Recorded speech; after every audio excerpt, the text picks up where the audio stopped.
It was only a matter of time before Mr. Dawson acted. The factory owner was not one to tolerate rebellion. As Jack continued to push for better working conditions, Dawson's frustration grew. He saw Jack's influence spreading like wildfire, and he could not let this challenge his control over the workers. One day, when Jack was returning from a meeting with a group of workers, he was stopped by two of Mr. Dawson's men. They were big, strong, and their faces showed no hint of kindness. "You're making trouble, Jack," one of them said, grabbing his arm. Jack tried to pull away, but the men were too strong. "Let go of me," Jack said, struggling. But the men didn't listen. They threw Jack into a dark alley and left him there, bruised and bleeding. Jack knew this was just the beginning. The fight was about to get much harder, but he couldn't back down now. He had made a promise to the workers and to himself that he would stand firm no matter what. The pain in Jack's body was unbearable as he lay in the alley, his back pressed against the cold stone wall. The two men had been merciless, their blows landing with force, but it was the threat that stung the most. Mr. Dawson was willing to do whatever it took to crush him. As Jack slowly gathered himself to stand, the pain in his side reminded him that his battle was far from over. But he couldn't give up now. The workers were counting on him. The next morning, Jack returned to the factory, his bruised body hidden beneath his torn clothes. He didn't let anyone see how much it hurt. The workers were nervous when they saw him, but Jack forced a smile, hiding the pain as best as he could. "Don't worry," he told them. "I'm fine." The workers, however, saw through his act. One of the women, Mary, who worked in the sewing section of the factory, approached him with concern in her eyes. "Jack, what happened to you? You can't keep doing this to yourself." Jack winced, but kept his composure. "I'll be okay, Mary. We have bigger things to focus on right now." She studied him for a moment, then nodded. Mary was one of the few workers who had been with him from the beginning, and over time, they had grown close. She was strong, quick-witted, and had a heart full of compassion for the children in the factory.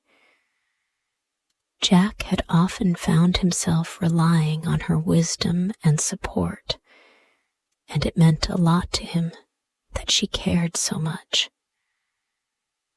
"I know you're worried," Jack said softly, "but we can't stop now. The workers are starting to believe in something better, and I can't let Dawson take that from us." Mary sighed, giving Jack a supportive look. "You're right. Just, please, be careful." Jack nodded and moved to the factory floor, where the workers were already preparing for the day's labor. The machines churned and clanked, but something in the air had shifted. The workers were no longer walking with their heads down. They spoke to one another more openly now, their voices filled with a quiet hope. saw it too, the spark in their eyes.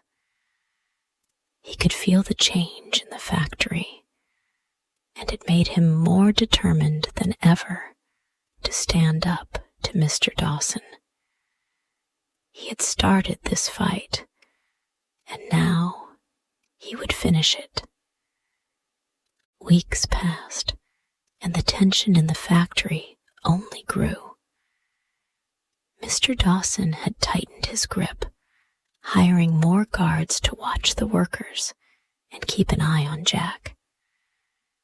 The man's cruelty was becoming more apparent with every passing day. Jack knew it was only a matter of time before Dawson would make a move to get rid of him. But Jack wasn't alone. As word spread about his leadership, more and more workers began to stand up. It was clear that Dawson's reign of terror was crumbling, and Jack's quiet revolution was growing. One night, after the factory had closed for the day, Jack gathered the workers in a secret meeting. Mary, Lily, and the others were present, and Jack could see the determination in their eyes. "We've done what we can so far," Jack said, addressing the group. "But we need more.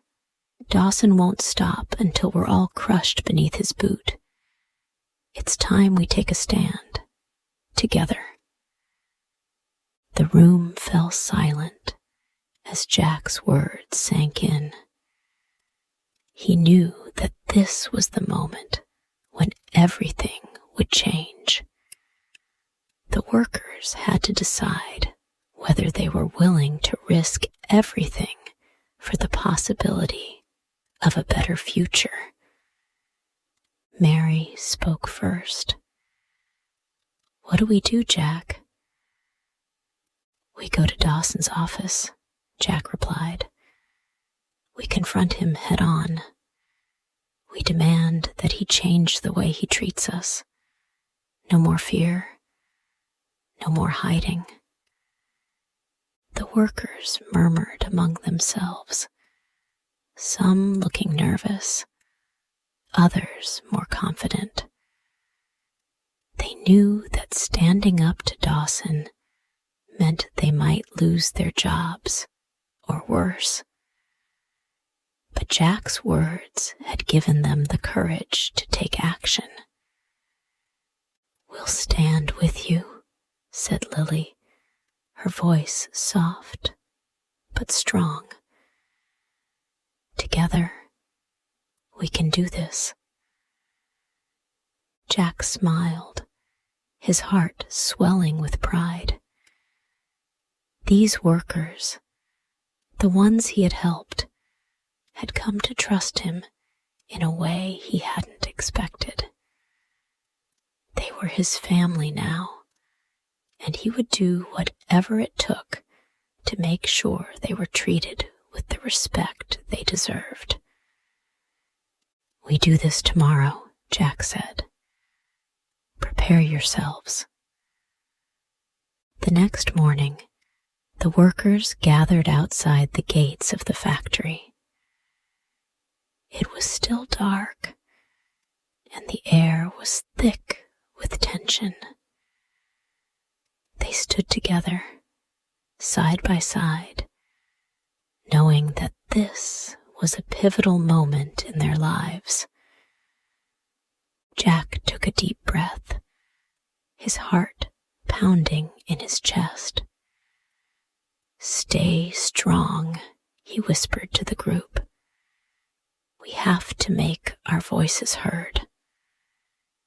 The workers nodded, some clenching their fists, others simply standing tall. They were ready. As they walked into the factory, they could feel the eyes of the guards on them.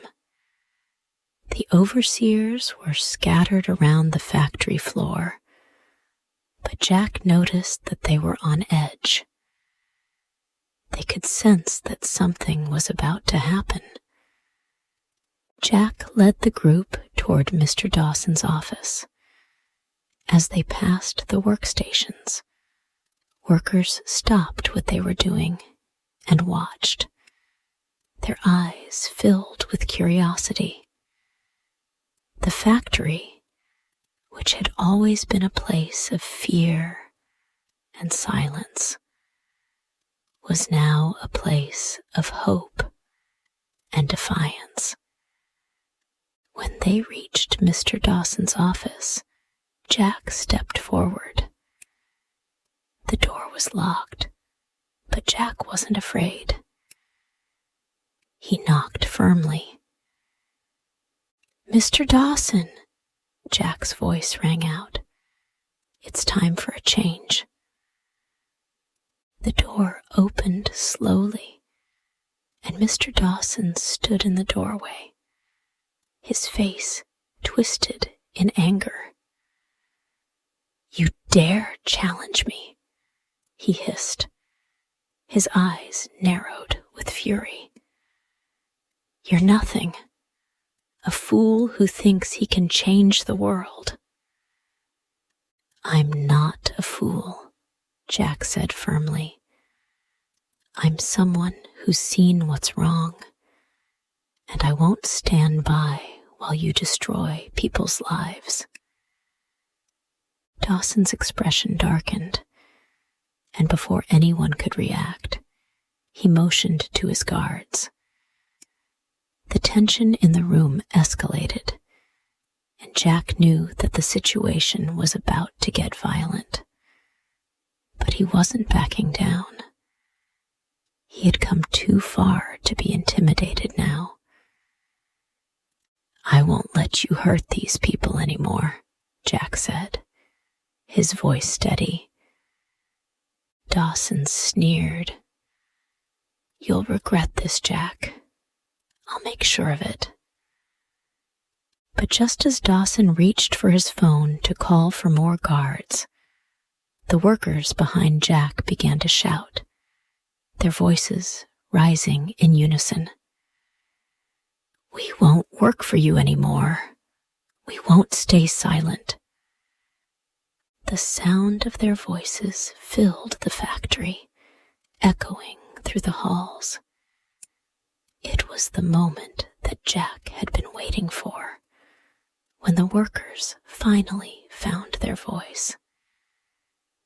And then, in that moment of unity, everything changed. The events of that day would be remembered forever. Mr. Dawson's power was shattered in an instant, and his plans to keep the workers under his thumb crumbled before him. The workers, led by Jack, had made their stand, and they had won. But victory came at a price. Though Mr. Dawson was forced to step down, he made sure to take his anger out on the workers. He fired many of them, and in some cases, he had them blacklisted so they could never work in another factory again. But Jack wasn't done. He had made a promise to his workers, and he intended to see it through. With Mr. Dawson out of the picture, Jack and his team began to rebuild. They formed a new cooperative factory where the workers had a say in how things were run. The children were given the opportunity to learn, and the workers were paid fairly for their labor. It wasn't perfect, but it was better than what they had before. Jack's work wasn't done yet, but he had proven that even in the darkest places, hope could grow. In the wake of the workers' victory, the factory underwent drastic changes. Jack, who had once arrived as a stranger, was now at the helm of this new movement. The workers, many of whom had been downtrodden and frightened, now saw a future for themselves. They worked together to rebuild the factory from the ground up, and Jack made sure that the environment was one of respect and equality. The first order of business was to ensure that the children were no longer forced to work.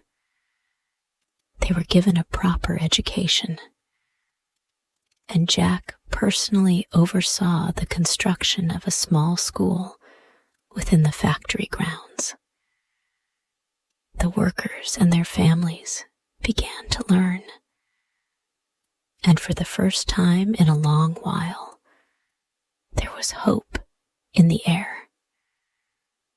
Mary, who had always been a trusted friend and ally, helped manage the new education system. She worked with a group of workers who had previously been denied an education, teaching them how to read and write. She was particularly dedicated to Lily, who had blossomed into an intelligent and eager student. "Mr. Jack," Lily said one day, her voice full of excitement as she handed Jack a crumpled piece of paper. "I wrote a story today. I think it's the best story I've ever written." Jack smiled as he took the paper, unfolding it to reveal a simple tale of a little girl who dreamed of a better life. It was a story that Jack felt deeply, one that resonated with him on a personal level. "This is wonderful, Lily," Jack said, his heart swelling with pride. "You're going to do great things. I can already tell." As the days went on, Jack's vision for the factory began to take shape. The workers were no longer just cogs in a machine. They were a community, working together to make a difference in each other's lives. It wasn't just the factory that was changing, but the people within it. The once desolate and hopeless individuals now found themselves filled with purpose.